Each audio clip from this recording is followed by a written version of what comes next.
খাওয়া দাওয়া করে ফোন টিপতে টিপতে কখন যে ঘুমিয়ে গেছি সেটা আমি নিজেও জানি না। ঘুম ভাঙতেই দেখি 5:30 বেজে গেছে। বাহিরে বেরোনোর জন্য ফ্রেশ হয়ে নিলাম। ব্ল্যাক আমার বরাবরই পছন্দ, তাই যাই পরি না কেন সাথে ব্ল্যাক থাকবেই। একটা কালো প্যান্ট আর একটা টি শার্ট পরে রেডি হলাম। চুল ঠিক করতে করতে মেসেঞ্জারে একটা মেসেজ আসলো। ফোনটা হাতে নিতেই দেখি নীলিমার মেসেজ। ওই কি করতেছেন? এখনো কি ঘুমাইতেছেন? এতক্ষণ ঘুমিয়েছিলাম, মাত্রই উঠে ফ্রেশ হলাম। বাইরে বের হবেন না, নাকি মেয়েদের মতো বাসায় বসে থাকবেন? এবার কিন্তু একটু বেশিই হয়ে যাচ্ছে। Oh sorry. সরি বললেই সব সমাধান হয়ে গেল? ইংরেজরা শিখাইছে একটা সরি মানুষ ভুল করে আর সরি বলে, জুতা মেরে গরু দান করার মতো। খুব বেশি রাগ করছেন মনে হয়। মাফ করে দেন, আমি বুঝতে পারিনি। বুঝতে পারেননি? আপনি কি এখনো ছোট বাচ্চা ফিটার খান? আম্মু বলে আমি নাকি এখনো বাচ্চা, কিন্তু তাকে কে বোঝাবে আমার যে বিয়ের বয়স হতে চলল। বিয়ের জন্য এখনই পাগল হয়ে গেছেন? আরে না, বিয়ে করতে দেরি আছে। মেয়ে হয়ে ভালোই হয়েছে আপনাদের। মানে বুঝতে পারলাম না, কথাটা কিভাবে বললেন? বিয়ের আগে বাবা আপনাদের ভরণ পোষণ করে আর বিয়ের পরে স্বামী। কি সুন্দর জীবন আপনাদের। হঠাৎ এই কথা বললেন কেন?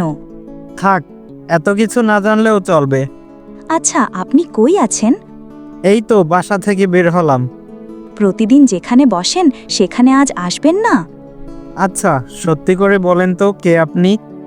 বলছিলাম তো, আমি নীলিমা। আচ্ছা, আপনার বাসা কই? আমার বাসা আপনার বাসা থেকে বেশি দূরে না, কিন্তু আপনি আমাকে চিনবেন না। আমি চিনব না? তাহলে আপনি আমাকে চিনেন কিভাবে? চিনি আপনাকে, প্রায় প্রতিদিনই দেখি। কোথায় দেখেন? দেখি প্রতিদিন, আপনি যেখানে বসে থাকেন। আচ্ছা, আপনার একটা পিক দেন তো। কেন পিক দিয়ে আপনি কি করবেন?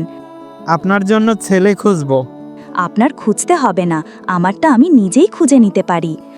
আরে আমি মজা করলাম, দেন না একটা ছবি, দেখি আপনাকে চিনতে পারি কিনা।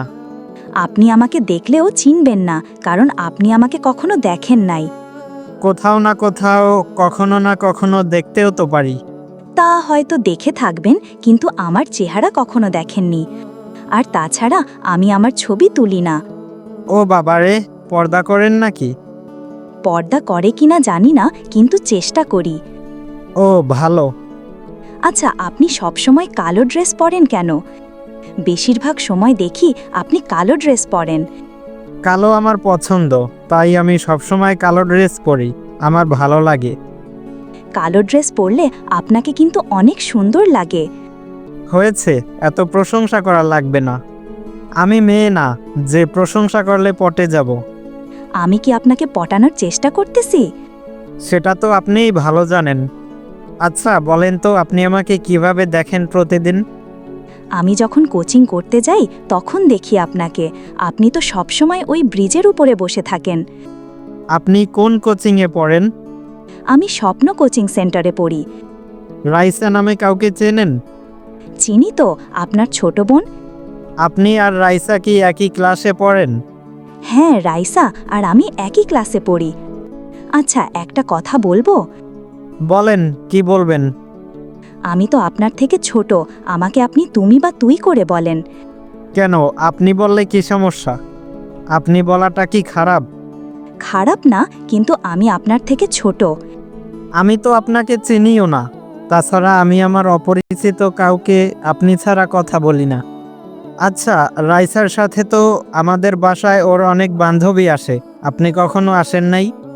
হ্যাঁ, গিয়েছিলাম কয়েকবার, কিন্তু আপনি তখন বাসায় ছিলেন না কখনো। আচ্ছা, পরে কথা হবে, এখনই আজান দিবে, আমি নামাজ পড়ব। ও আচ্ছা, যান নামাজ পড়েন। আপনি নামাজ পড়বেন না? অজু করে নামাজ পড়েন। হ্যাঁ যাব, আপনি পড়ে নিন। আচ্ছা বাই।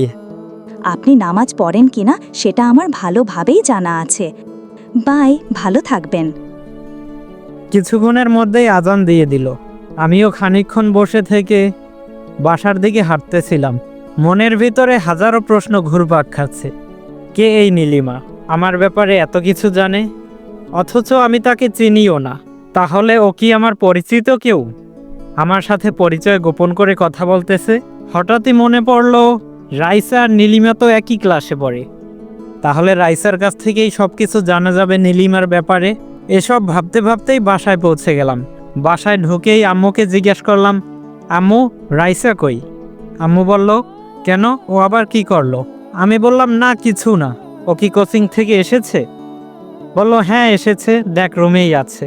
আমি রাইসার রুমের সামনে গিয়ে বললাম, রাইসা রুমে আছিস? ও ভিতর থেকে উত্তর দিল, জি ভাইয়া, আসো। কি করতেছিস?